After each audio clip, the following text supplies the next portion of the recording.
Hello guys, तो कैसे हैं आप। आज जो वीडियो हम देखने वाले हैं, Bengaluru has zero water. Bengaluru water crisis explain. अभी एंड न्यू का वीडियो है, तो मेरे ख्याल में वाटर का कोई मसला है पानी का बेंगलुरु में, तो उस हिसाब से अभी एंड न्यू ने वीडियो बनाई है, तो वो एक्सप्लेन कर रहे हैं। तो चलिए वीडियो को स्टार्ट करते हैं और चैनल को ज़रूर सब्सक्राइब कर लीजिएगा और वीडियो को लाइक भी कीजिएगा और शेयर भी कीजिएगा।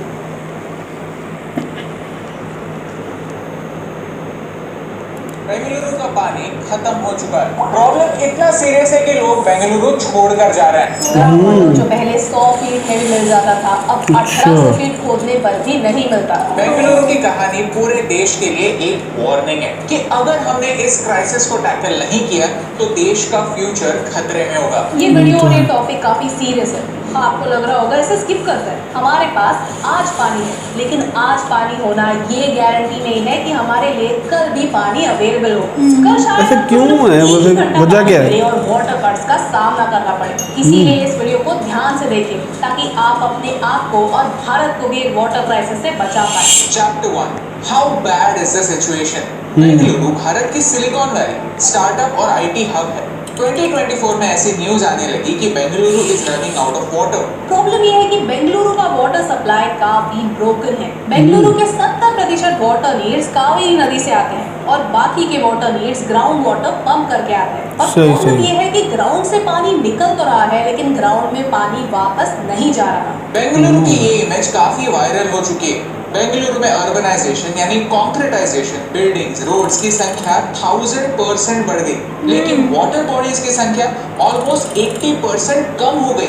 हमने लास्ट ईयर अर्बन फ्लडिंग पर एक वीडियो बनाया था। भारत के मेजर शहर हर साल मॉनसून में फ्लड होते हैं और ये एक मैन मेड डिजास्टर है। On the other hand, Bengaluru में जो वाटर क्राइसिस हो रहा है वो भी एक कंप्लीटली मैन मेड डिजास्टर है, क्योंकि शहर डेवलप करने के लिए बेंगलुरु मास्टर प्लान बनाया गया, नए बिल्डिंग्स बने, आईटी इंडस्ट्री को बढ़ावा देने के लिए आईटी पार्क्स बने, लेकिन लैंड तो लिमिटेड है। तो ये सब हुआ कैसे? वाटर बॉडीज को रिक्लेम करके, पेड़ों को काट के। जब ये एक एरिया डेवलप होता है, पॉपुलेशन बढ़ता है, तो फिर वाटर नीड्स भी बढ़ती है, लेकिन इसके बारे में प्लानिंग नहीं होती, इसके बारे में कोई चर्चा नहीं होती। जब एक बिल्डिंग को कंस्ट्रक्शन की परमिशन मिलती है तो वहां के रेसिडेंट्स को पानी मिलेगा कहां से? बाय लॉ तो कहा गया है कि बेंगलुरु में रेन वाटर हार्वेस्टिंग मैंडेटरी है, लेकिन अगर ऑन ग्राउंड ये लॉ इंप्लीमेंट होता तो शायद आज बेंगलुरु में ये प्रॉब्लम ना होता। और बेंगलुरु का 70% पानी कावेरी नदी से आता है, तो वो मॉनसून पर काफी डिपेंडेंट होता है। अगर मॉनसून अच्छे हुए तो रिवर में पानी होता है, लेकिन अगर मॉनसून डेफिशिएंट हुए या फिर ड्रॉट की संभावना है तो इसका डायरेक्ट इम्पैक्ट बेंगलुरु और उसके निवासियों पर होगा। बेंगलुरु की सबसे बड़ी प्रॉब्लम यही है कि एग्जिस्टिंग वाटर बॉडीज को एनक्रोच किया गया, इसमें मिट्टी भर के उन्हें प्रॉपर डेवलपमेंट के लिए यूज किया गया है। इन सब की वजह से ग्राउंड वाटर पर भी असर हुआ है और एक्सेस मॉनसून के समय फ्लडिंग भी होता है। Chapter 2, India's water future. 2018 में नीति आयोग ने कॉम्पोजिट वाटर मैनेजमेंट इंडेक्स निकाला, जिसमें उन्होंने भारत के वाटर रिसोर्सेज, उनकी अवेलेबिलिटी, वाटर स्कैरसिटी पर एक वाटर इंडेक्स बनाया।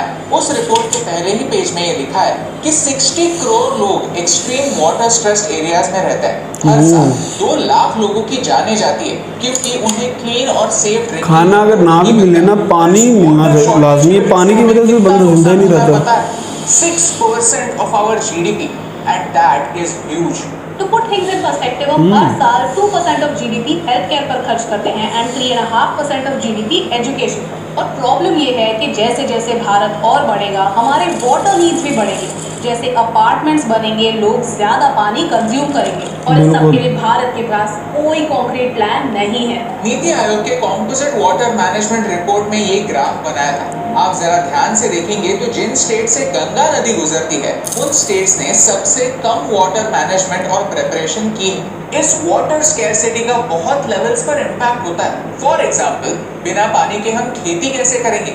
सेम क्रॉप्स हर साल कैसे उगाएंगे? लोगों को क्लीन पानी के नाम पर दूषित पानी मिलता है, जिससे हेल्थ प्रॉब्लम्स होते हैं और ओवरऑल क्वालिटी ऑफ लाइफ कम होती है। जो लोग वाटर टैंकर अफोर्ड कर सकते हैं उनकी बात अलग है, लेकिन जिनके पास पैसा नहीं होता, क्या आजकल पानी भी कौन सा ठीक मिल रहा है? इस कंडीशन में मिलेगा? क्या ये ड्रिंकिंग वाटर होगा? Who knows? इन सारे मुद्दों पर विचार होना जरूरी है।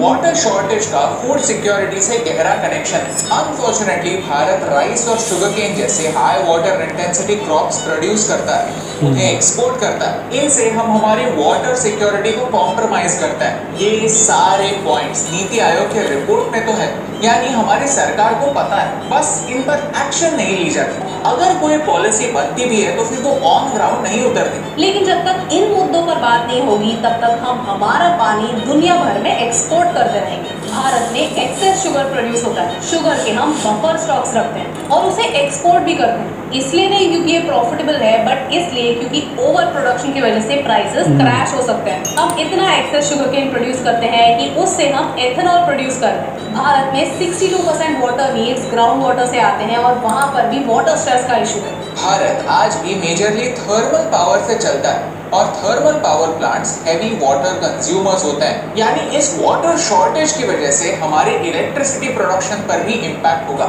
हम हमारे पोटेंशियल से भी कम पावर प्रोड्यूस कर पाएंगे। Chapter 3 solutions to the water crisis. Water crisis और बेंगलुरु का सिचुएशन भारत के लिए एक वार्निंग साइन है। अभी समय है, अभी सही कदम उठाओगे तो देश को बचा पाओगे। वाटर शॉर्टेज और वाटर क्राइसिस को टैकल करने के कई तरीके हैं at an individual level and at a policy level. लेकिन इन स्टेप्स को इम्प्लीमेंट करना भी बहुत आवश्यक है, क्योंकि जैसे जैसे भारत इंडस्ट्रियलाइज हो रहा है, जैसे जैसे भारत अर्बनाइज हो रहा है, वैसे वैसे उसके वाटर नीड्स के बारे में भी सोचना होगा। The first step is stop pretending that water is unending. Bharat के पास अनलिमिटेड और इन्फिनिट पानी नहीं है। गंगा, यमुना, ब्रह्मपुत्र जैसी नदियां ग्लेशियर फेड। जैसे ग्लेशियर मेल्ट होंगे वैसे पानी के लेवल्स बढ़ेंगे, लेकिन फ्यूचर में ये लेवल्स कम होंगे जब ग्लेशियर्स ही नहीं होंगे। भारत में दुनिया का 16% पॉपुलेशन है और 4% से भी कम पानी। इसका मतलब है कि हमें हर बूंद को कंजर्व करना होगा, चॉइस ही नहीं है। एट एन इंडिविजुअल और सोसाइटी लेवल हम ये स्टेप्स ले सकते हैं। एक बात याद रखिए,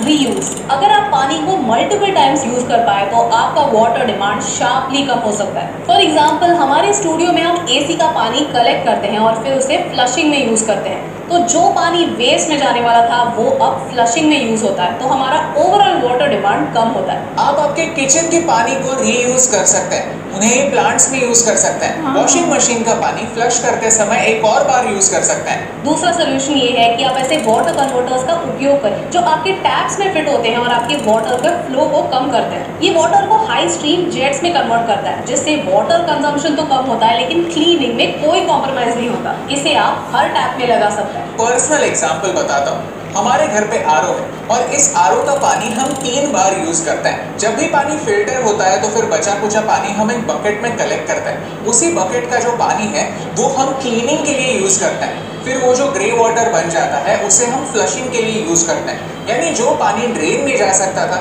उसी पानी से हमारा फ्लोर भी क्लीन हो गया और वही पानी फ्लशिंग में भी यूज हो गया। यानी इस एक छोटे से एक्शन से हमने एक ही झटके में 20 लीटर पानी बचाया। At a society level her society को रेन वाटर हार्वेस्टिंग की व्यवस्था करनी चाहिए और ये करने के लिए अभी सही समय है, क्योंकि बारिश स्टार्ट होने के लिए 3 महीने बाकी है। ये रेन वाटर हार्वेस्टिंग पिट्स मॉनसून में बारिश को कैप्चर करेंगे और आपके बिल्डिंग के बोरवेल्स को रिचार्ज करेंगे।